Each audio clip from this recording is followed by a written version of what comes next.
Hey everyone, this is Cameron from Renegade Animation on renegadepopculture.com. If you like what we do, please give us a like, a follow, and a rating on Apple Podcast or wherever you listen to us. We are everywhere. That way we can keep doing what we love, and that's filling out the runtime until we get to Trick or Treat Scooby-Doo. And now, on with the show. What's going on, guys? Welcome to another episode of Renegade Animation on the Renegade Pop Culture Podcast Network. My name is Mike. I'll be your host this evening. Joining me, as always, is the animation guru himself, Cameron. Howdy, howdy. And boy, today is an episode. This is kind of our post-Halloween spooky spectacular, ? So we've got reviews for Adult Swim's Housing Complex C, Netflix's Daniel Spellbound, Season 2 of Hamish Steele's Dead End Paranormal Park, and of course, the 37th, can you believe that? 37th direct-to-video feature film, Trick or Treat Scooby-Doo. So first, we're going to get the oldest one out of the way. Yeah, let's talk about Housing Complex C, the 4-episode limited event series that Adult Swim gave us, which is about a group of people who live at a worn down apartment complex that's overhanging on a cliff. And then one day, a group of men arrived for work related reasons, and things start to go scary and Lovecraftian. So let's get this out of the way first. If all you've ever heard about this 4-episode series, or if you were one of the viewers, that it's basically a Lovecraft tale, that's pretty much it. And unfortunately, that comes with all of the cosmic horror elements and the other part of the author's history, the racism. Yeah. Joy. So, yeah, this was an oddball little 4-episode thing. I don't think it handles its overarching story well. Like, it takes a little too long for it to really hit the ground running. And then by the time it does, it's over. I don't know if this needed to be like a 10-episode or at the very least, 6-episode series. But I don't think 4 episodes did it justice. As we've been doing these shows, I've come to the conclusion that there really is a sweet spot when it comes to a miniseries. Sometimes one movie may run too long, but then something as short as 4 episodes may not be enough time, or maybe they spend too much time with the setup and not enough time with the actual payoff. It's hard to tell. And with this show, yeah, I really do think they spent a little bit too much time. And to be honest, not all of it was a waste of time. But with the xenophobia so front and center, it's not always the most enjoyable watch. It's very repetitive for the first 2 or 3 episodes. A lot of the xenophobia kicks in, and it's extremely racist towards the characters that arrive at the housing complex. And then it gets to the point where it's like it tries to redeem some of the characters. Like, heck, half of the characters don't even get named. They're not even characters. They're just kind of there to fill the background and or be part of the angry mob of when something happens, both the group of men or the people at the housing complex turn on each other because of weird occurrences that keep happening at the housing complex. And we're mostly following the exploits of these 2 young girls, Kimi Shirokado and Yuri Koshide, about solving the mystery about what exactly is going on here. Why is this housing complex here by a small fishing town, I guess? I don't remember exactly if this housing complex was ever attached to that small oceanside area that we see from time to time. They don't really make the geography especially clear. As far as the characters, outside of Kimi and Yuri, it is really hard to tell everyone else apart, other than the 2 or 3 times per episode that they say each other's names. Middle Eastern interns that come in. We only get names for two of them, Kanchan Mia and Rubel Hossein. Like, I get it. There's supposed to be a mystery, and it's supposed to show how ugly the history of xenophobia in general is, of how weird things are happening. And it's like, oh, blame the new people who are not from here and such. But it also wants to balance it out with the Lovecraft horror elements. They keep like showing glimpses or hints of those fishmen, but then they don't really show up a whole lot. And I know that's kind of the point with Lovecraft stories. It's like, are they there? Are they not there? But with everything that's going on with the story and just the racism and whatnot, it's a real uncomfortable watch. Every episode, except for maybe the end of episode 3 and 4, it's like normal day. Something happens. Both sides of the housing complex hate each other. Then Kimmy goes like, stop fighting. And then it's like, oh, I guess we can stop fighting for the sake of the children. Insert Simpsons, won't someone think of the children meme here. There are some hints of horror, but I wouldn't really say it's absolutely scary. There is a sense of dread at points, but I don't think the animation does it any favors. At first, I was thinking this was done by Production IG, but no, it's done by Akatsuki. I don't know what happens here. It seems like anytime they try to have textures and work and whatnot, it's just kind of, they do that thing that Chowder does, where they just kind of print one texture onto the character's skin or something like that. Oh, and it doesn't really like gel all the way. Yeah, it just looks really weird. Like the characters move, but the print stays in the same position and such. Yeah, it's just not very scary at points. I would have to agree with that. Like there may be some moments that I was like kind of eked out. Like I think like the first time we see dead carcasses on either someone's porch, or the one that got me was in the fruit sauce when they were having the shaved ice party. Oh gosh. Yeah.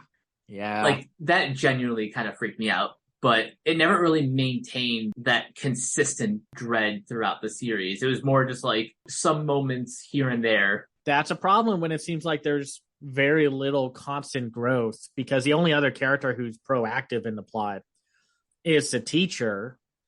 And then every once in a while, a character will turn into this moss-like substance. And then by the end of episode 3 and then into episode 4, we find out kind of the obvious thing, that the interns were absolutely not the threat or the danger, even though they kind of designed one of them to, because they kind of give you that false red herring kind of thing where you think they're all just going to be the fish monsters that you see in one of Lovecraft's stories. And that's not the case, but one of them still looks kind of like they were going for that thing, and it's just kind of like, I don't think I would have done that. I know which character you're referring to, and they really throw you for a loop with, in the first episode, they flash forward to a chase scene in the finale. It's probably one of the biggest rug pulls once you find out the actual context. Spoilers from here on out. You realize that it was Yuri's parents who were causing the killings and what have you. Or at least that's what they want you to think at first, because, I mean, they show them to be bloodthirsty psychopaths. And so is Yuri. And the biggest of the interns, Kanchan, does actually help protect the girls and such, and is actually an important enough character to actually solve the mystery of what is exactly going on. And then in episode either 2 or 3, we find that there's something hidden under the housing complex that is definitely very Lovecraftian and very Cthulhu-ish, or something that's laying down beneath the earth and what have you. And then it turns out that Kimmy is behind it all. Like she was just like, oh, I was just testing you all to see if humanity's worth it. Because this whole housing complex has been stuck in the year 2000 for over a decade. And it's like, man, I don't remember or not, the show wasn't compelling enough to make that detail worth keeping a note of. Because I don't think they really ever hinted that Kimmy may have been the entity that is controlling this whole area.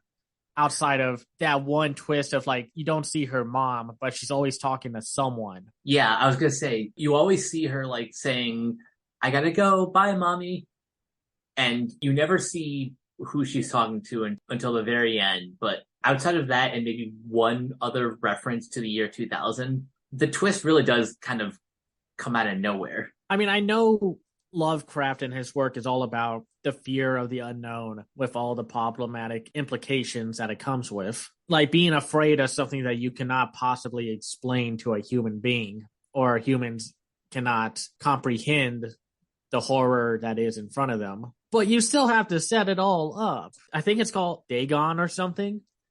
It's just a creepy fishing village where the people are half fish. And they serve a otherworldly elder god like entity and like throw people who come to the town to the entity and what have you. Here it just seems like the team behind it, Yuji Nara and what a pen name, Amphibian, were kind of like went off the rails, or I don't know what happened, because finding out production histories for anime can be a no-win scenario. So who knows what happened? This could have been a 10-episode series, but they found out that they were only going to get 4 episodes due to budgetary reasons or whatever. So they kind of had to rush everything into the last episode and a half. I'm very disappointed. Like, it just seems like, okay, the world, or at this time area, vanishes and it catches up to modern day, and for some reason Kanchan is the only survivor of it all. Yeah, that's a bit strange. I feel like that have you seen that horror stoner comedy Idle Hands? I It don't think has I like have. like there's a scene where they finish off this demonically possessed hand, and Seth Green's character is like, that's it. Like no explosions or something, or no, like that's it. It's really lackluster, and that's a shame because anime and horror can go well together. It just seems like something always gets in the way, or it's always like a horror comedy or a horror action where the action takes over. There are a few absolutely scary anime and manga. I mean, come on, man. We're getting Junji Ito's Uzumaki, I think, next year. So, Oh, finally. We've been hearing about that one for a few years now. yeah, and then Netflix is doing that little Junji Ito collection. Hopefully that turns out well than the last one that happened, which was just oof. But it seems like unless you give these people the time to actually make it all work, there's always going to be some hiccup within its production, because this one just falls flat to me. I understand that people like it, and if y'all got really into it, don't worry. I'm not going to look down or judge you or anything like that. It's just, I didn't care for this one. I think at the end of the day, for me, I enjoyed the concept of it more than its actual execution. It had the right idea for like attempting for a more straightforward horror series. I just think it could have been handled better. Agreed. So if you did not check out this series, it's all on HBO Max. Well, as long as HBO Max can hold on to it without Warner Brothers Discovery coming in and saying like, nope, yeeting it off the streaming service. Not the worst one I've seen this year. I think there are plenty of other ones that have just been the worst. Definitely not as good as it could have been. It's nothing against like the voice cast or anything, or the animation studio that is already working in an industry that's being stretched way too thin and is burning out all of its talent. It just didn't all come together. We now move on to a slightly better series from Netflix, created by Matthew Fernandez and Alan Gregg. Daniel Spellbound. In this world, magic is real, but it's hidden from the public. Daniel knows where to find it. He discovers a strange ingredient, gets the attention of the dangerous alchemists, which takes them to an adventure while the magical world hangs in the balance. I thought this one was pretty okay, at least in the first half. Once we get deeper into like the mythology and the actual conflict of the series in the second half, I thought it got a lot better. What do you think? We are knee deep with shows that are aimed at family and children that are covering stuff like supernatural, magic, monsters, and horror that push the envelope a little further than what Daniel Spellbound does, which is a shame because there are some points where it gets properly atmospheric and unsettling. But it's definitely a show that is more like for a younger audience, which is fine. There's nothing wrong with a show being for a younger audience. I wish more animation people or fans or quote unquote fans would understand that, but that's not always the case. But I think kids who can gel with this one will find it a good gateway show to get into stuff like the Owl House or something a little more creepy and such, or like something that takes advantage more of the supernatural and magic stuff. Yeah, I can agree with that. This series, I think, leans a little bit. It's kind of like fantasy meets a little bit of cyberpunk in terms of, you know, some of the technology and stuff. But I have to be honest, the one thing holding it back, and it's not even that bad, I think the animation is pretty basic for CG. Better than most television productions, but still not quite the level of, say, Maya and the Three. If we're comparing Netflix shows, that still looks incredible, while this looks pretty good. To be fair, Maya and the Three was only going to be 9 episodes, so they were able to push the budget into those 9 episodes so they can look as good as they do. And what's this 20 total? At least for now. I'm sure there's going to be 2 seasons before they really either renew it or, you know, do what the Netflix always likes to do, obey the algorithm when it's not a good idea. It does a lot of the things that we've seen before, where the human world and the magic world are hidden from one another. There are some people who live among the humans who are magic based, and there are different organizations that want to use the magic for either good or evil. And our main character, Daniel, is a tracker who helps find magical items, ingredients, artifacts, or what have you for clients and such. And then, of course, he gets caught up in some shenanigans and through a mission from the pie maker, gets involved with basically everyone looking for this thing called the Griffin's Egg. And along the way, he is joined by a talking pig named Hoagie, who at one point was a human who was transformed into said pig. And along the way, they meet other characters like Lucy, who is a, what do they call her group? Like dowsers? She's a dowser, which is like sort of like the police force of magic. There's also the alchemists, who want to use it for their own need. And then the tracker community has its own, it's like a thieves guild per se. It's like one that you would see in stuff like Dungeons and Dragons and what have you. They have their own rules and guidelines of what they can and cannot do. And if they make a deal, it's very much a parlay kind of thing where someone says, okay, let's make a deal. You have to abide by the specific terms of that deal. Unfortunately, with the CGI animation in this show, it's very by the numbers. It's not like it looks terrible. I like some of the designs. I think in general it looks really solid, but it's all within the action set pieces. I know this studio has done other work. It's just everything lacks weight.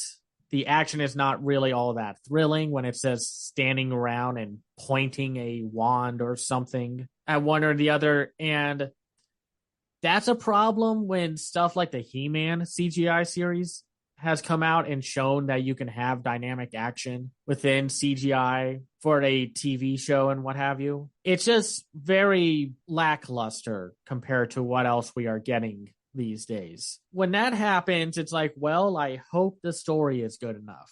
The first like 3 episodes are decent. I don't dislike any of the characters. I think they're all pretty good. Once Lucy becomes sort of like a permanent member of this little ragtag team, that's when the story really kicks up a notch. It's not like this hasn't been done before. One of the studios, Boat Rocker Studios, they worked on last year's A Tale Dark and Grim. They're a team that knows how to work with more dialogue-driven stories, where the action is definitely taking a backseat journey, this whole situation. I also think what also holds this show down is the voice work. These are talented voice actors. I have heard a ton of these voice actors before because Netflix is using a lot of Canadian production companies.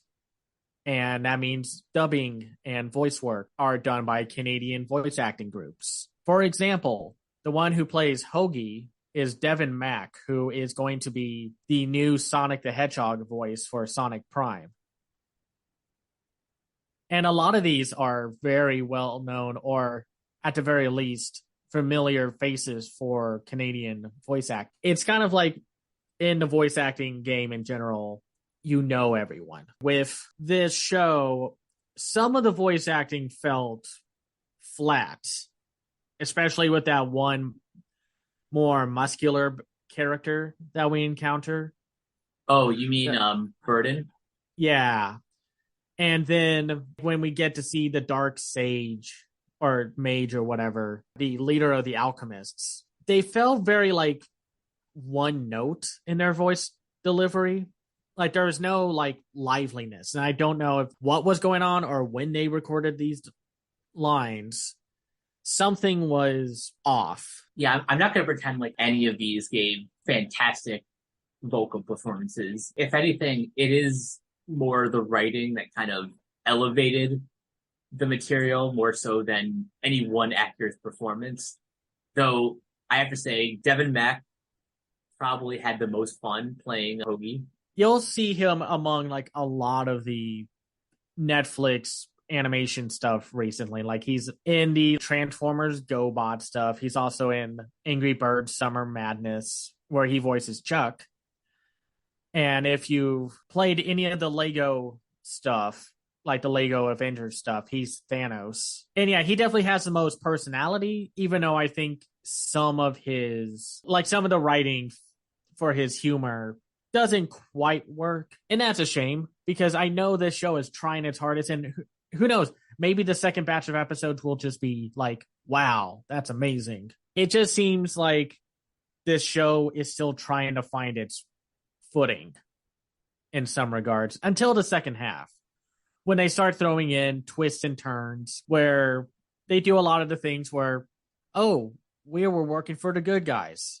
And then the bad guys like, oh, you thought they were the good guys. And then we find out, of course, Danielle and Lucy and Hoagie were working for the individual who wants to rule the world with the Griffin's egg and what have you. I do love the scene when all the Dougers come to find their Primus. They have their, wait, are we the baddies moment? It's like that's when it started getting interesting. Again, by that point, the show was over. That was kind of frustrating to realize because I was really getting into it. I just hope that part 2 is going to be more of an improvement, or at the very least, the story is going to still be consistently compelling. That's what I hope too, because by the end of these first 10 episodes, I was genuinely looking forward to the next installment. Exactly. It's just getting there was a little tough.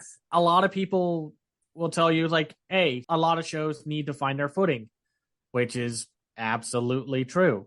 A lot of shows do need to find their own footing. The problem is that you kind of have to get the ball rolling these days, unfortunately, with how many shows are coming out and what have you. It's tough to really take your time unless you know exactly what you're doing. And with streaming shows, specifically things like Netflix and HBO Max, you don't make like an immediate splash. Your future is very much in doubt. What sucks, because I don't want any company to do the Nickelodeon thing where it's like, oh, well, you got one chance and you failed, so we're going to cancel your show, because we don't need that kind of mindset anymore. There's a high demand for animation, whether these companies want to know that or not.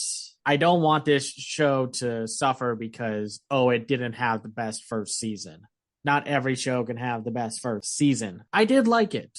It's not my favorite show of the year. I still think that's Bee and Puppycat and Vox Machina. Like I said earlier, I don't think there would be any harm to let this be the gateway show for more supernatural stuff. It's fine / pretty good for what it is, but there are better shows out there, including our next series. We're now talking about season 2 of Dead End Paranormal Park. Yeah, so where we, from the first part of Dead End, everything is pretty much back to normal per se. Pugsley does not have his powers anymore, but is wanting to learn them. Barney is going out with logs. Everything seems to be normal until one of the creepiest things makes itself known, which is a literal like right hand of God that snakes around the building and everywhere they are at that park. And it's like, oh, listen, bad stuff is about to go down. I'm going to teach whoever the powers that they need to save the world from cataclysm and chaos and what have you. Because, you know, bad stuff happens in these kind of theme parks and what have you. On top of that, other things start to fall into place. Like Norma starts to explore a bit more about herself and what her relationship with her friends and coworkers means. And we do get a return of Pauline Phoenix, while they also expand upon the world of the park and the relationship between the coworkers and family members. I like that this show was able to still keep the story going and expand upon the world. I think I like this a little bit better than season 1. If there's one reason, it's a lot more consistent. For these episodes, they were all directed by Liz Whitaker, who I believe, I don't know if she worked like to what degree she worked on season 1, but for season 2, she directs all 10 episodes. So there's a little bit more consistency with the animation, with the character designs, and just the pace of the story, which really ramps up the conflict between the angels and everyone. Well, yeah, because this is this season where we are actually introduced to the angel side of the equation, while also expanding on the characters spending more time with the demons and what have you, and making friendships and pseudo love triangle-ness with some of them. It's definitely very interesting with how it all unfolds, because these are very interesting characters. These are probably some of the most complex characters of this year of animation, and I like that they don't keep any of the characters in place for the most part. For the major ones, they move them forward. They keep expanding on their stories and their relationships. Fingers, the angel that is there to train Pugsley, is so creepy. You think with this animation style it wouldn't work, but there is something so unsettling about the fact that you cannot see the end of this serpentine angel. And it's just a giant hand. It looks like a Fleischer era cartoon version of a Silent Hill monster. That is a very apt description. And yeah, I love how right from the start, they really throw you off at first. Like, he seems like a big problem for the park, but then it turns out that he's like one of the good guys. But then, even in the second episode, there's just something about him that's not to be trusted. And then, of course, we figure out his actual deal later on. He's voiced by Jamie Demetriou, who was in quite a lot of things. He was in Paddington 2. He was the voice of Moriarty in Sherlock Gnomes. God, do you remember Sherlock Gnomes? Oh boy. Nothing against him. It was just interesting to look up to see what he's done and what we've seen him in. He's done other things, like he showed up on Fleabag. He was in Miracle Workers. He's a main cast member of the After Party show on Apple Plus. He's delightful. He brings a quirkiness to Fingers, but also he's able to be threatening when he needs to be. They brought in like a lot of solid voices this time around. Like Bill Farmer is in this series, and he's the voice of Goofy and also Hop Hop. Then we also have Taylor Gibson, and Haley Joel Osment is a fallen angel worker. And Alan Cumming even makes a appearance as Harmony. Harmony does make an appearance again in season 2 when they're doing the whole dinner with the parents. That episode is just a lot of fun. It was definitely like cool to see how they also expanded on the demon stuff. Like there's wrestling, and what's kind of fun is that the demons don't seem to be all that malicious. They're just kind of there. They just exist, which is what they just want. I think some of my favorite elements were how they expanded on Pugsley. I thought he was just a delight. I love when he is multiplied or like cloned. I thought that led to some of the best jokes, especially when they're like, who hurt Barney? And then they all just like flood and stampede over everyone to like take care of the individual who hurt Barney. Like they even meet the demon that was possessing him in the first part of the show, and there's like no ill will between them.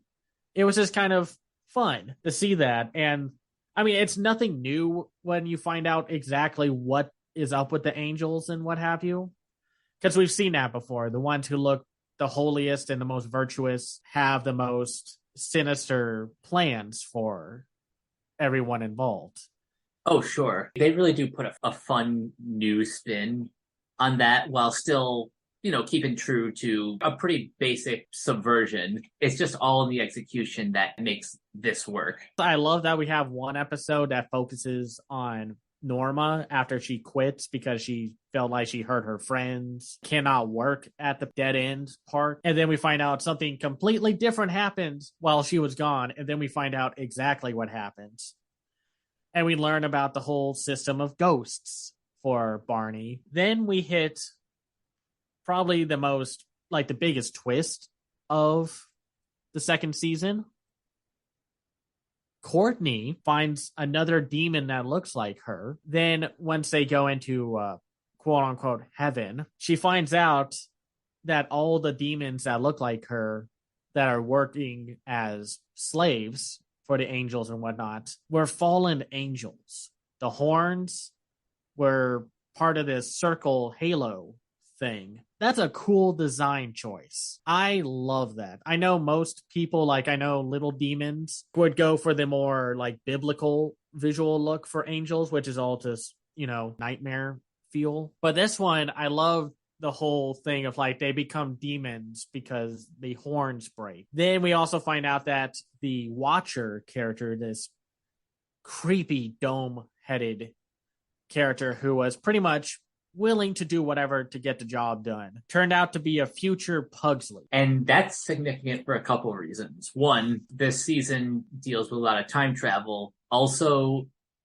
that is the nightmare that Pugsley has been having pretty much for his entire life. And you find out the origin of Pugsley and Barney, and it's really sweet. And they take the story very seriously at that point. And that's nice to see because this show can be very goofy and very funny. The stuff with the little toy Pauline is so funny.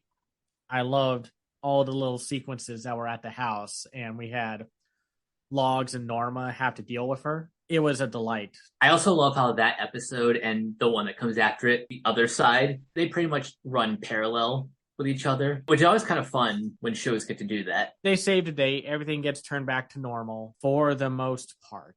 End up with a ending that makes you hope that there's a third part for what happens and what happens. I hope a third season is on the way. From what I know about the original graphic novel, the third book either just came out this year or is expected to come out early 2023.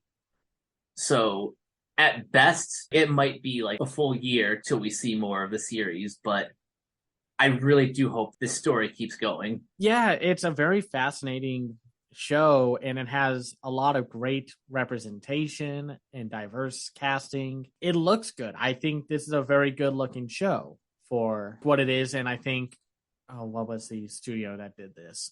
Blink Industries did a good job doing this cool pop comic book look for everyone. And the action was very thrilling with how they handled it. Watch this show. There's also a song that Pugsley gets to sing at the party that I have had stuck in my head for at least 2 weeks now.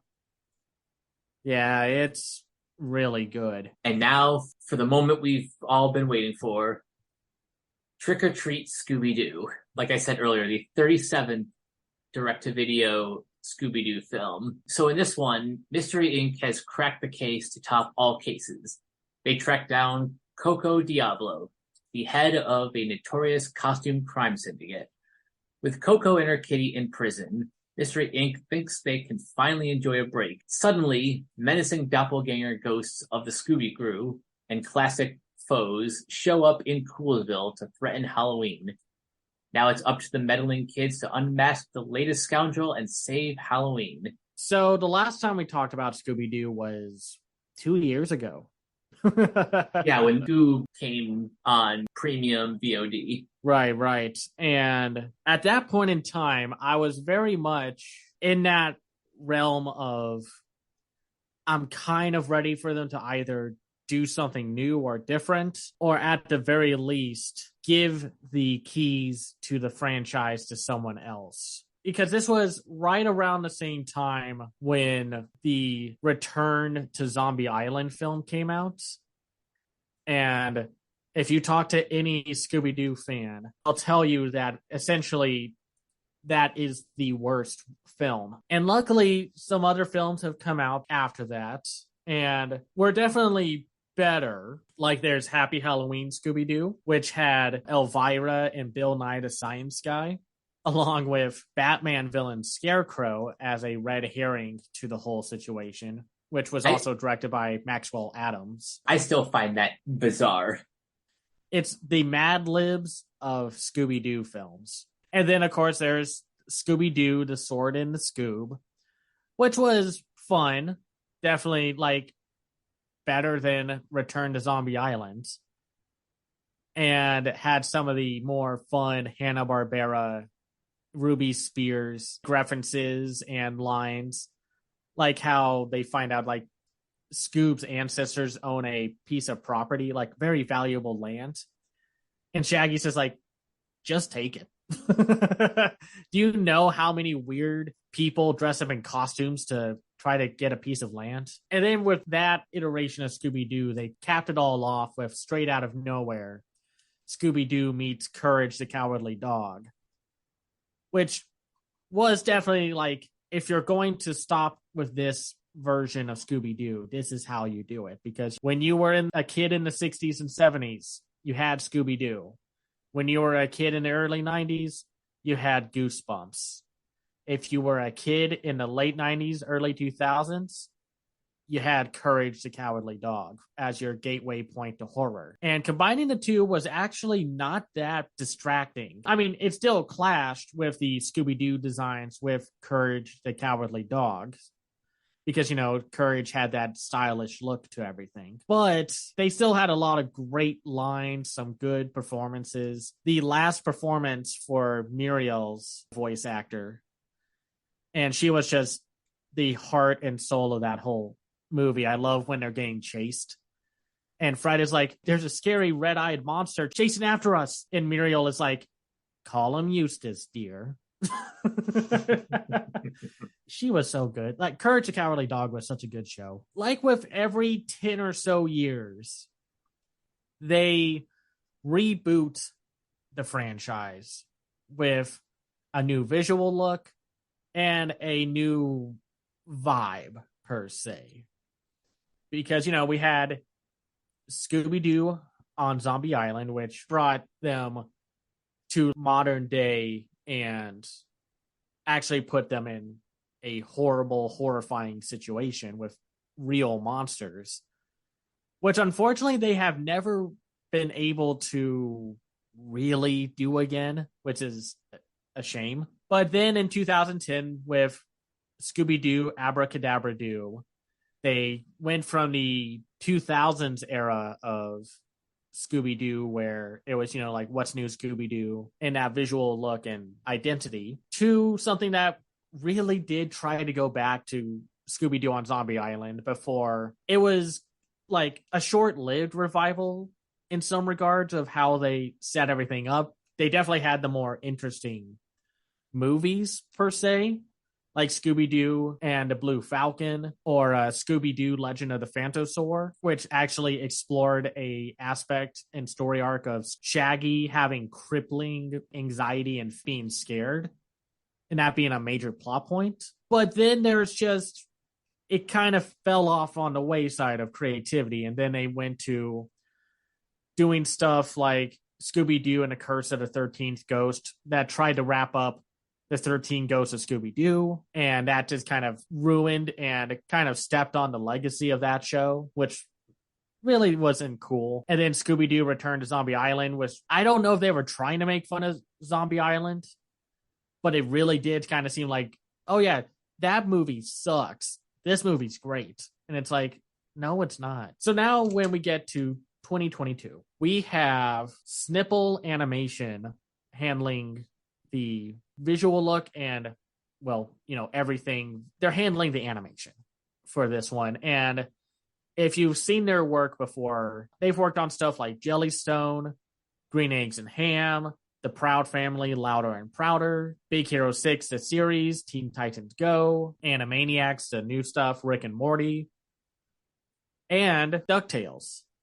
Hell yeah. And once you realize that, it absolutely, you can see it with how they do, because they bring back everyone to the like old visual look of the Ruby Spears Hanna-Barbera era of Scooby-Doo, just with a shinier coat of paint. But they do that cool painted background look of how the old show looked. What really caught everyone's eyes were the character animations, which, golly, I think this is the best the franchise has looked since Zombie Island.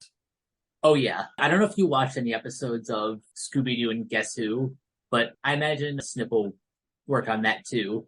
And oh my god, these character designs are probably some of the most expressive that I've seen in these direct-to-video films. The one who I'm sure got the most love for all the reasons is our, I guess, antagonist, Coco Diablo, voiced by Myrna Velasco.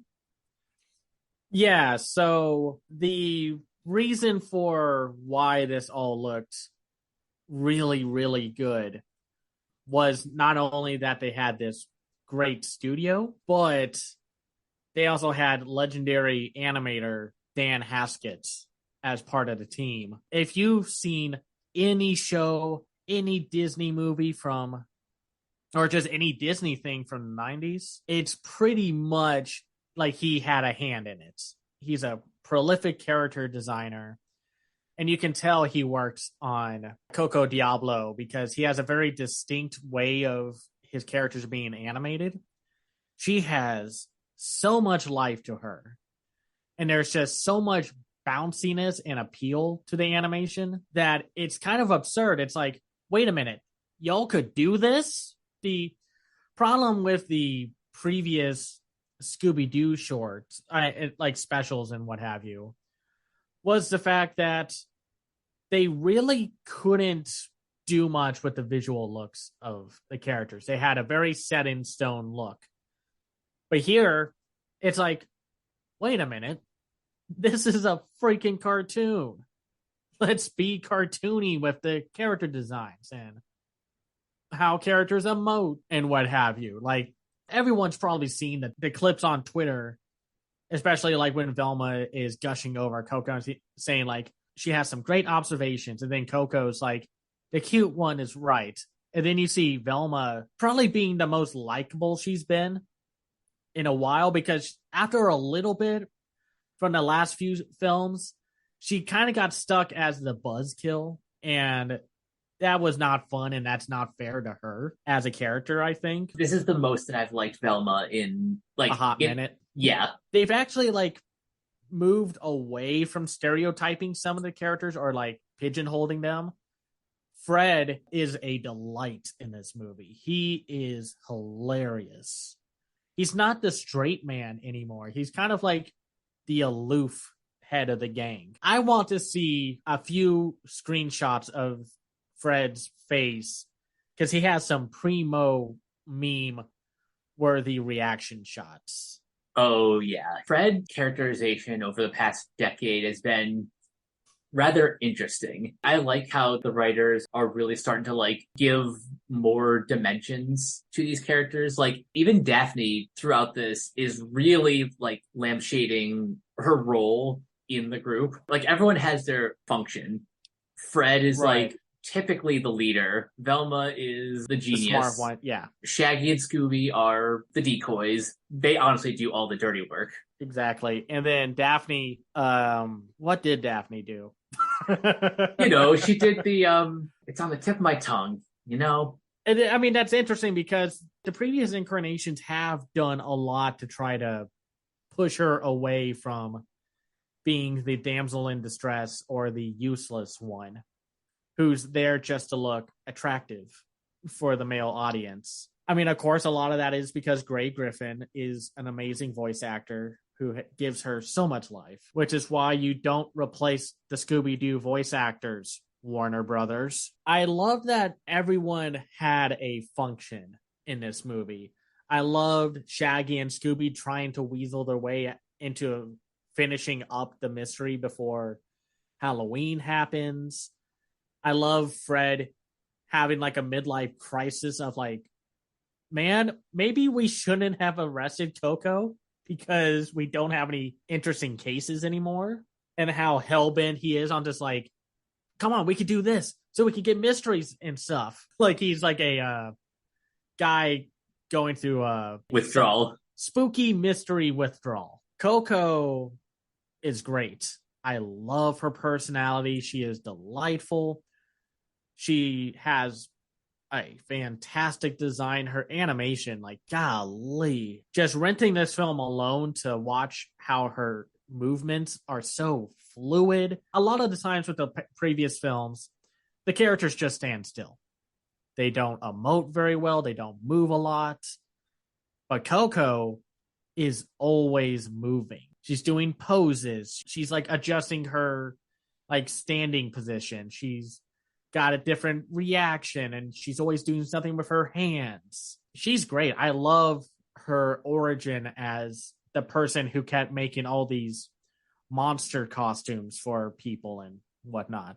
I even love how one of the costumes that she created is kind of a deep cut in terms of the franchise. She's the one who creates 10,000 volt Ghost. Yeah, that was from the second iteration of the Scooby-Doo show. Probably one of the most iconic because out of all the like villains and what have you, the 10,000 volt Ghost had the most. I'm wondering how tricky that was to animate on a TV show from the 70s and 80s budget, because it's constantly moving because it's made out of energy and such. So all the orange and lighter orange would not stay in the same place. It wasn't like they printed a texture on top of the character's outline, just said, okay, there we go. No, it's like moving. And there are a few deep cuts and references to the to the first show. They actually come across a prison where all of the villains are. And you get to see like the Black Knight, the astronaut ghost, the hypnotizing clown, and you actually get to see the humans behind them all there. I love the warden character, who is a huge fan of like the Mystery Gang and such. And at first I thought it was Frank Welker voicing him. He had a very Frank Welker character voice. He's voiced by David Lodge, who you'll probably know from Bleach. He's Kenpachi Zaraki in Naruto Shippuden, and Naruto he's Jiraiya. He's Geralt from the Fire Emblem games, like the recent ones. He's been in everything. You would have heard him in some way or another. But I thought that was interesting. And then we also get like D. Bradley Baker. We have Anthony Carrigan, who plays Trevor Gloom. And if you've heard of Anthony Carrigan, y'all would know him if you watch Barry, the HBO show where he plays NoHo Hank, who is a absolute scene stealer as Trevor Gloom. I love the obvious villain look of Trevor, and then just how sad and pathetic he actually is as a character. I just realized Anthony Carrigan is also Victor Zsasz on Gotham, and it makes perfect sense that they cast this actor to play this character. I love when they're going through all of the security footage at his store. He keeps kind of like BSing around saying like, oh, I've been super successful. And they just keep showing him that he's just been standing there the whole time. Empty store. And then Fred is like, wait a minute, rewind again, right here. And they just show a sad little tear going down his face. And like, this film was really funny. Every once in a while, you could find a funny line here or there from like these direct-to-video Scooby-Doo films. But this one was one of the more consistent with its laughs. I think two of my favorite gags are the office of the tax accountant, and Fred is like, let's see who's behind this mask. And he's just like torturing the guy. They said the quiet part out loud with that sequence, where the sheriff, voiced by Kevin Michael Richardson, was like, not that your help isn't wanted here, but we don't really arrest people for tax evasion. And it's like, wow. The law system and wherever Scooby-Doo takes place is busted. And then my other favorite joke is in the library. Well, first of all, the entire library scene is great, but specifically when Shaggy, because he and Scooby are impatient to go trick-or-treating, give me this book, blah, blah, blah, the legend, blah, blah, blah, the end. Oh, that was great. It's just funny in the like scene Fred go to a wishing well to hope everything goes well and such. And everyone's like, man, Fred must be desperate for a mystery to go to a wishing well. Another gag I loved was when they were going after the ghost doppelgangers, was when Shaggy said like, hey, come over here. Like, don't forget Shaggy and Scooby-Doo.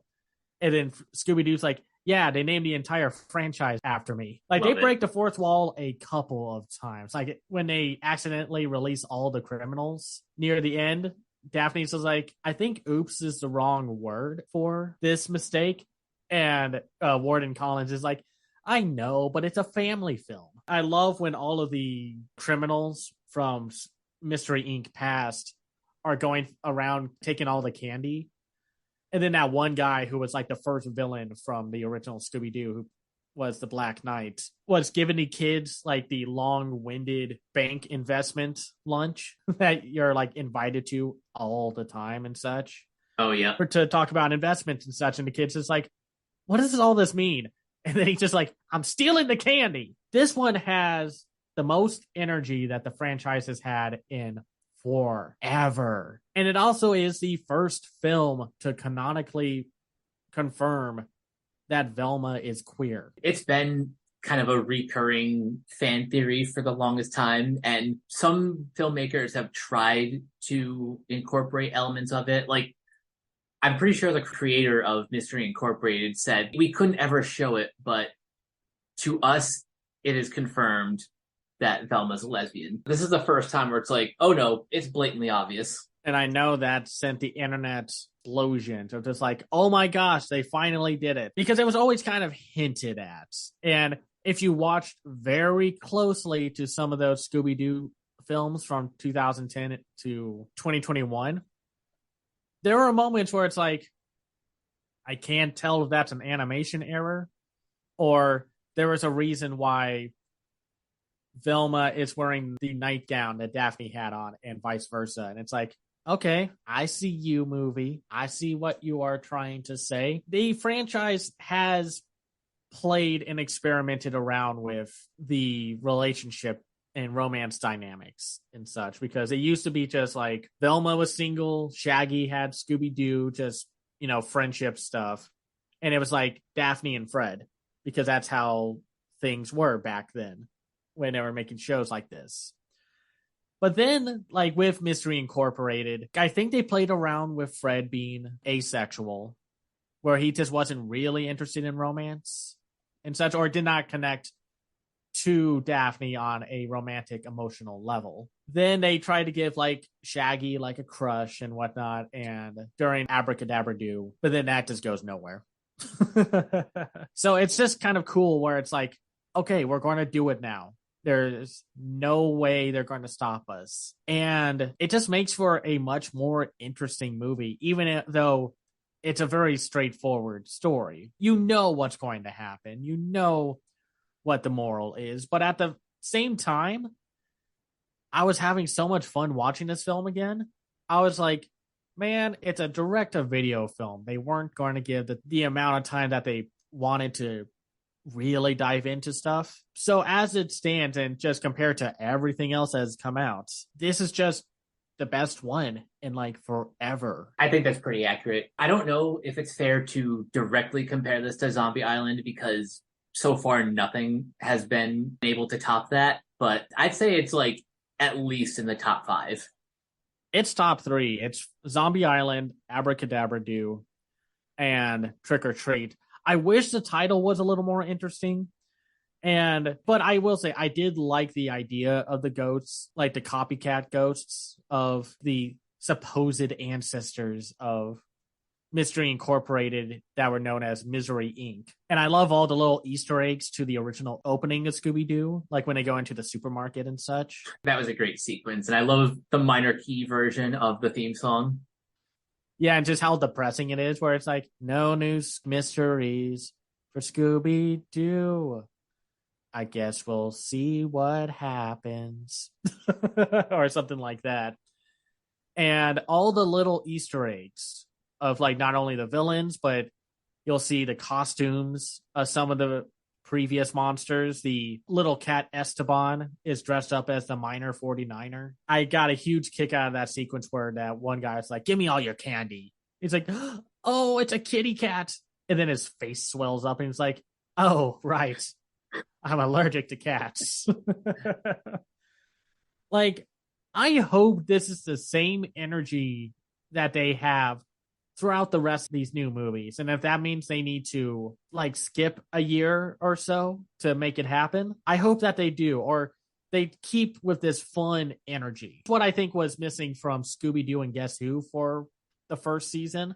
I haven't checked out the second season, but they needed to take advantage more of just the absurdity and goofiness and corniness of Scooby-Doo, instead of just being like, oh, we got a celebrity. Okay, what now? Even the Scooby-Doo movies, celebrity guests were sort of the main appeal to that series, but even that still had a bit of freshness to it, and not just the fact that like each episode was an hour long. That's really what will keep this franchise going, when writers and directors and animators inject even just like 5% a new spin on the formula. That's going to keep this going forever. The perfect entry point for horror for kids because it's goofy, it's lightweight, but there are moments and times where it can actually be like super scary, or at least super scary for Scooby-Doo standard. Like, I wish they would go as far as they did with Zombie Island, like those first 4 films from the 90s, where it was just like a darker tone, more shadows, atmosphere, and such. But this is also what I want to see. Like, if this is the situation where this is the blueprint going forward. Same. Just keep having fun, because that's what's kind of fun about this movie. Nobody is taking it as seriously as they need to. I love that Fred at one point is like, it's like, oh man, I think I'm at the end. I'm going to get captured. It's like, nah, I'm just kidding. I'm built for this. like stuff like that and what have you. So I keep getting like amazed about how many franchise animated films that I've seen this year that I've actually enjoyed. This has been a surprisingly great year for franchise films. And it's funny because like we have the Bob's Burgers movie, the Beavis and Butthead movie, the Teenage Mutant Ninja Turtles, the movie, Dragon Ball Super Superhero. And it's like, wow, did I still put these above a Disney film? Yes, I did.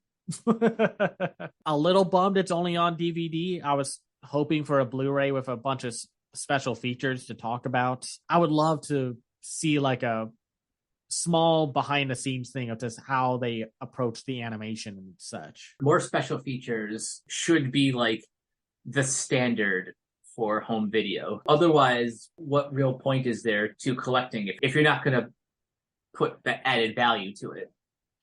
Right.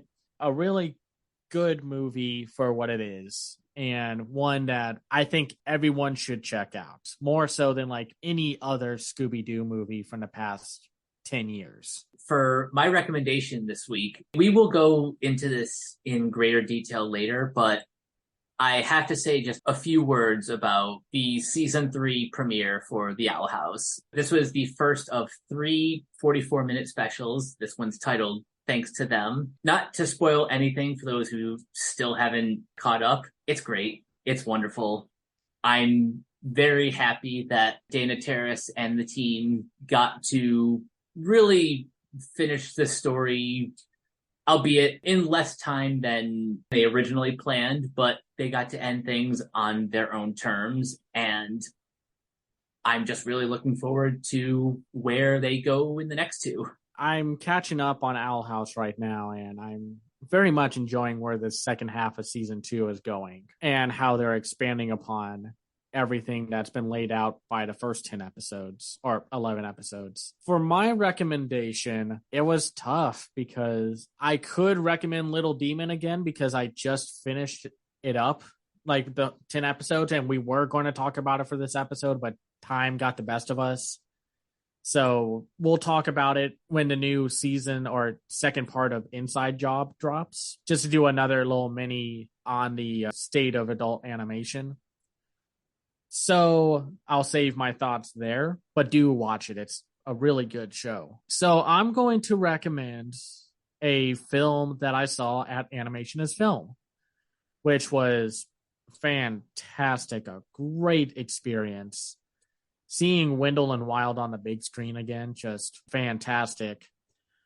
But it's going to be a film that isn't going to be out yet until G Kids puts it out early next year with New Gods Yang Jian, which I got to see on the big screen.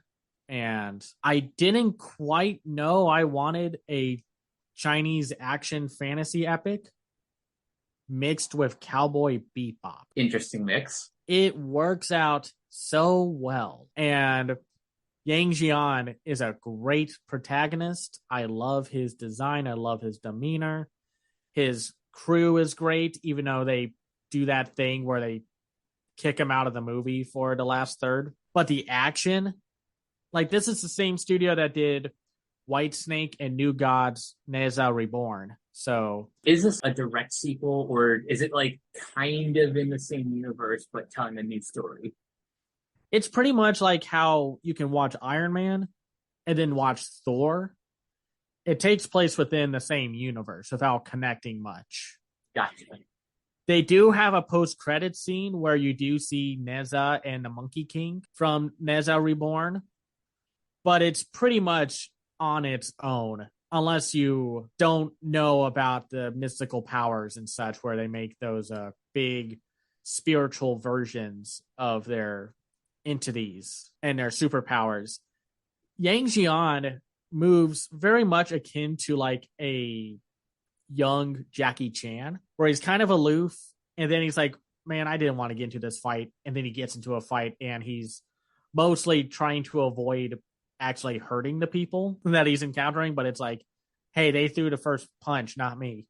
I'm just defending myself. And the action was so good to see on the big screen. Just epic. And I'm sad that most people aren't going to be able to see it on a big screen.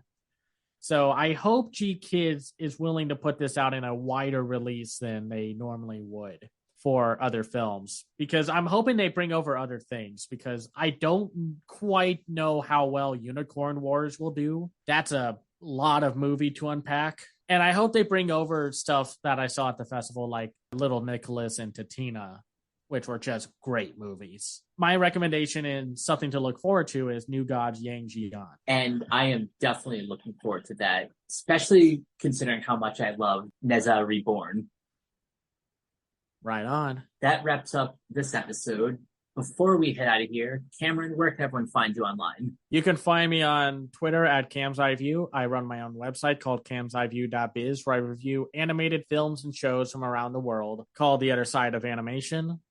I have a Patreon called patreon.com/camseyeview, and that's where you can find me. And you guys can find me on Twitter at CaptainK42. You can check out my quick thoughts on letterboxd.com/CoachK42. And you can follow Renegade Pop Culture on Facebook and Twitter at Ren Pop Culture. You can also find us on YouTube, on Podchaser, on Banana Meter. Listen to all of our podcasts on Anchor, Spotify, Apple Podcasts, etc. And last but not least, everything can be found at renegadepopculture.com. Need to escape? So do we. That'll do it for this episode of Renegade Animation. We will catch you guys later. Peace out.